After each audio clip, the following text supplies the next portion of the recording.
ಎಲ್ಲರಿಗೂ ನಮಸ್ಕಾರ. ಇವತ್ತಿನ ವಿಡಿಯೋದಲ್ಲಿ ನಾನು ಈ ತಾಲಿಬೊಂಡ ಅಥವಾ ಐಸ್ ಆ್ಯಪಲ್ ಅಂತ ಕರೀತಾರೆ ಇದನ್ನು ಇಂಗ್ಲೀಷಲ್ಲಿ, ಇದರಿಂದ ಒಂದು ಜ್ಯೂಸ್ ರೆಸಿಪಿಯನ್ನು ಮಾಡೋದನ್ನು ತೋರಿಸಿಕೊಡ್ತೇನೆ. ಕನ್ನಡದಲ್ಲಿ ತಾಲಿಬೊಂಡ, ಇಂಗ್ಲೀಷ್ನಲ್ಲಿ ಐಸ್ ಆ್ಯಪಲ್, ತುಳುವಿನಲ್ಲಿ ಈರೇಲ್ ಅಂತ ಇದನ್ನು ಕರೀತಾರೆ.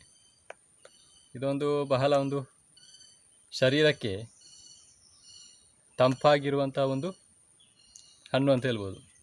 ಇದನ್ನು ನೀವು ಹಾಗೆ ಕೂಡ ತಿನ್ಬೋದು ಅಥವಾ ಇದನ್ನು ಜ್ಯೂಸ್ ಮಾಡಿ ಕೂಡ ಸೇವಿಸ್ಬೋದು. ಇದರಿಂದ ಹೆಲ್ತಿಗೆ ತುಂಬ ಒಂದು ಬೆನಿಫಿಟ್ಸ್ ಎಲ್ಲ ಉಂಟು. ಬನ್ನಿ ಇವಾಗ ನಾನು ಅದನ್ನು ಒಂದೊಂದಾಗಿ ನಿಮ್ಮ ಮುಂದೆ ವಿವರಿಸ್ತಾ ಹೋಗ್ತೇನೆ. ಬೇಸಿಗೆ ಕಾಲದಲ್ಲಿ ಇದರ ಸೇವನೆಯಿಂದ ಶರೀರದ ಉಷ್ಣತೆ ನಿವಾರಣೆ ಆಗ್ತದೆ.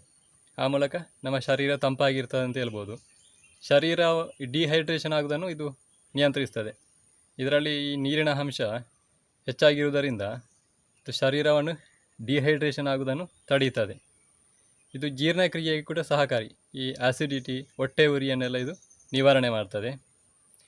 ಇದರಲ್ಲಿ ಕ್ಯಾಲೋರಿ ಸ್ವಲ್ಪ ಕಡಿಮೆ ಇರುವ ಕಾರಣ, ಕಡಿಮೆ ಕ್ಯಾಲೋರಿ ಇರುವ ಆಹಾರ ಆದ ಕಾರಣ ಇದು ನಮಗೆ ಈ ತೂಕ ನಿಯಂತ್ರಣ ಮಾಡುವವರಿಗೆ, ಈ ಡಯಟ್ ಮಾಡುವವರಿಗೆಲ್ಲ ಇದು ಬೆಸ್ಟ್.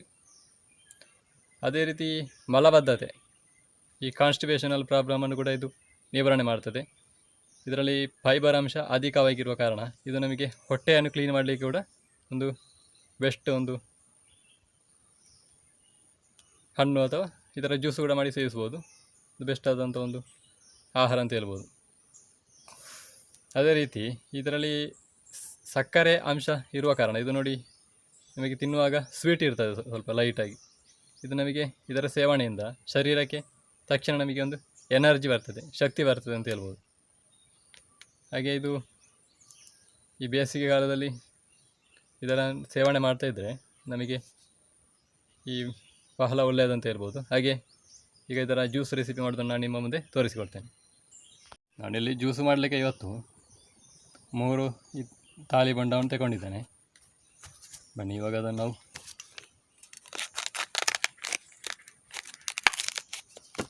ಕಟ್ ಮಾಡಿಕೊಳ್ಳುವ.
ನೋಡಿ ಇವಾಗ ಜ್ಯೂಸ್ ಮಾಡೋದಕ್ಕೆ ಬೇಕಾದಂತಹ ಈ ತಾಲಿಬೊಂಡ ಎಲ್ಲ ನಾನು ರೆಡಿ ಮಾಡಿಟ್ಟಿದ್ದೇನೆ. ನೋಡಿ ಇವಾಗ ಇದರಲ್ಲಿ ನಾನು 1 ಟೀ ಸ್ಪೂನ್ ಆಗುವಷ್ಟು ಈ ಕಾಮಕಸ್ತೂರಿ ಬೀಜ ಅಂತ ತಗೊಂಡಿದ್ದೇನೆ.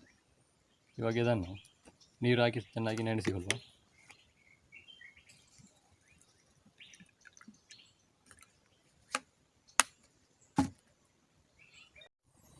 ನೋಡಿ ನಾನು ಇವಾಗ ಒಂದು ಮಿಕ್ಸಿ ಜಾರನ್ನು ಇಟ್ಟುಕೊಂಡಿದ್ದೇನೆ ಇಲ್ಲಿ ಜ್ಯೂಸ್ ಮಾಡೋದಕ್ಕೆ.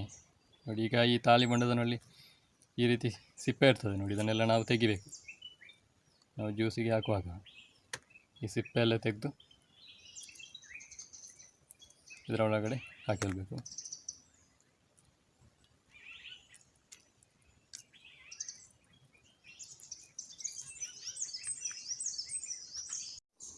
ತುಂಬ ಬೆಳೆದಿದ್ದ ಈ ತಾಲಿಬೊಂಡದ ಮಾತ್ರ ಸಿಪ್ಪೆ ತೆಗೆದ್ರೆ ಸಾಕು.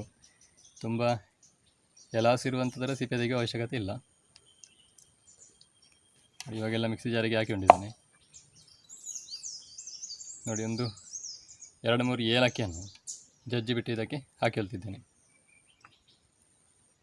ಇದರಲ್ಲಿ ಒಂದು 5-6 ಚಮಚ ಸಕ್ಕರೆ ಉಂಟು, ಇದಕ್ಕೆ ಹಾಕಲ್ವ.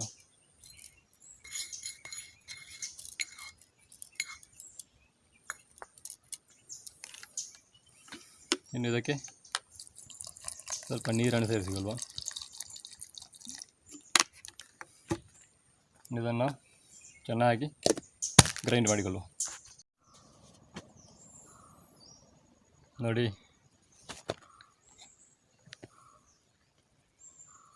ಇವಾಗ ನಾನು ತಾಲಿಬಂಡವನ್ನು ಗ್ರೈಂಡ್ ಮಾಡಿ ತಂದಿದ್ದೇನೆ.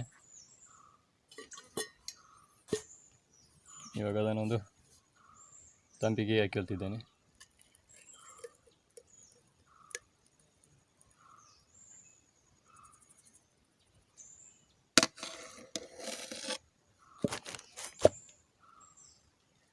ಗ್ಲಾಸ್ ಆಗುವಷ್ಟು ಗ್ರೈಂಡ್ ಮಾಡಿದಾಗ ತಾಲಿಬಂಡದ ಜ್ಯೂಸ್ ಸಿಕ್ಕಿದೆ. ಇವಾಗ ನಾನು 2 ಗ್ಲಾಸ್ ಆಗುವಷ್ಟು ನೀರನ್ನು ಅದಕ್ಕೆ ಆ್ಯಡ್ ಮಾಡಿಕೊಳ್ತಿದ್ದೇನೆ. ಮತ್ತು ನಾನು 3 ಗ್ಲಾಸು ಜ್ಯೂಸ್ ಮಾಡುವಂಥದ್ದು.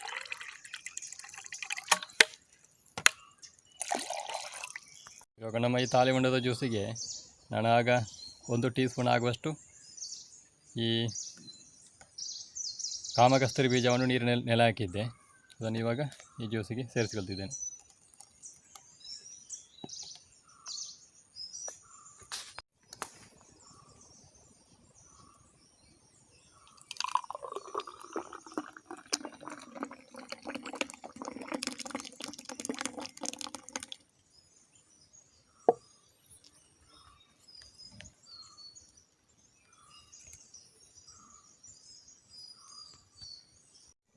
ನೋಡಿ, ಇವಾಗ ನಮ್ಮ ತಾಲಿಬಂಡದ ಜ್ಯೂಸು ತಯಾರಾಗಿದೆ. ಇವಾಗ ಟೇಸ್ಟ್ ನೋಡುವ.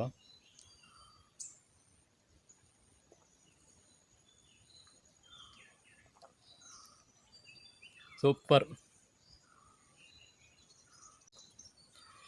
ನಮಗೆ ಈ ಜ್ಯೂಸನ್ನು ಕುಡಿಯುವಾಗ ಶರೀರ ಒಂದು ತಂಪಾದಂಥ ಒಂದು ಅನುಭವ ಆಗ್ತದೆ. ಹಾಗೆ ಇದಕ್ಕೆ ನಾವು ಈ ಸಕ್ಕರೆ ಎಲ್ಲ ಸೇರಿಸಿ ಆಗುವಾಗ ಒಂದು ಡಿಫರೆಂಟ್ ಆದಂಥ ಒಂದು ಟೇಸ್ಟ್ ಕೂಡ ಬರ್ತದೆ. ನೋಡಿದ್ರಲ್ಲ, ಈ ತಾಲಿಬಂಡ ಅಥವಾ ಈ ಐಸ್ ಆ್ಯಪಲ್ನಿಂದ ಒಂದು ಜ್ಯೂಸ್ ರೆಸಿಪಿಯನ್ನು ಯಾವ ರೀತಿಯಾಗಿ ತಯಾರು ಮಾಡ್ಬೋದು ಅಂತೇಳಿ. ಇದು ಆರೋಗ್ಯಕ್ಕೆ ಕೂಡ ತುಂಬ ಒಳ್ಳೆಯದು. ಹಾಗೆ ನಿಮಗೆ ಇವತ್ತಿನ ಈ ವಿಡಿಯೋ ಇಷ್ಟ ಆಗಿದ್ದರೆ ವಿಡಿಯೋಗೊಂದು ಲೈಕ್ ಮಾಡಿ, ಶೇರ್ ಮಾಡಿ, ಕಮೆಂಟ್ ಮಾಡಿ ಅಂತ ಹೇಳುತ್ತಾ ಇವತ್ತಿನ ವಿಡಿಯೋವನ್ನು ನಾನು ಇಲ್ಲಿಗೆ ಕೊನೆಗೊಳಿಸ್ತಿದ್ದೇನೆ. ಮುಂದಿನ ವಿಡಿಯೋದಲ್ಲಿ ನಿಮ್ಮೆಲ್ಲರನ್ನು ಭೇಟಿ ಮಾಡುತ್ತೇನೆ ಅಂತ ಹೇಳುತ್ತಾ ಅಲ್ಲಿವರೆಗೆಲ್ಲರಿಗೂ ನಮಸ್ಕಾರ.